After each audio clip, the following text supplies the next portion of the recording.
voir avec notamment Madame Niveau, le rectorat. Aujourd'hui, c'est le vernissage d'une exposition qui a trait donc à la présentation de 10 planches de bande dessinée réalisées par des personnes détenues au centre pénitentiaire de Guyane. Cet atelier a été mis en œuvre à l'initiative de SCTO et avec le soutien bien entendu du service pénitentiaire d'insertion et de probation du SPIP de Guyane. Et donc cet atelier a pu voir le jour grâce bien sûr au partenariat et à la convention Culture Justice que l'administration pénitentiaire a avec la direction des affaires culturelles. On tire un bilan plus que positif, parce que l'atelier a reçu 10 détenus, il y a eu 40 inscriptions quand même, donc ça prouve qu'il y avait un réel besoin. Et puis au niveau des travaux, nous avons 10 belles œuvres qui ont été réalisées par ces jeunes, dont ils peuvent être fiers, enfin ces jeunes, ces détenus, personnes détenues, elles peuvent en être fières. Et puis Berthet a été vraiment intéressé, il a trouvé le groupe très dynamique, très intéressant, plein de qualités.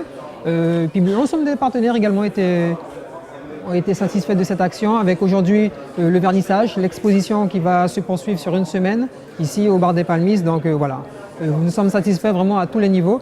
Nous espérons juste pouvoir renouveler cette activité l'année prochaine en l'élargissant à d'autres structures, le milieu scolaire, intervenir dans les quartiers, mais cette fois-ci peut-être avec une autre discipline que la bande dessinée, mais toujours avec le même intervenant, Berthet, qui ne refuse pas de revenir en Guyane.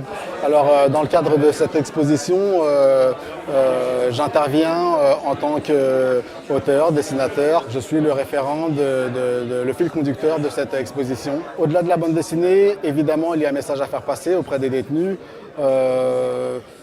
Ils ont beaucoup plus confiance en moi parce que j'interviens non pas comme un éducateur, mais comme un ancien détenu, donc je sais de quoi je parle.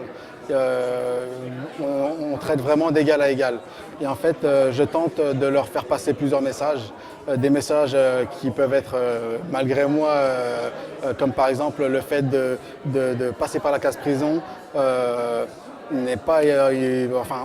On peut passer par la case prison et ressortir en ayant réfléchi, puis avancer dans la vie tout simplement, rebondir sur la vie.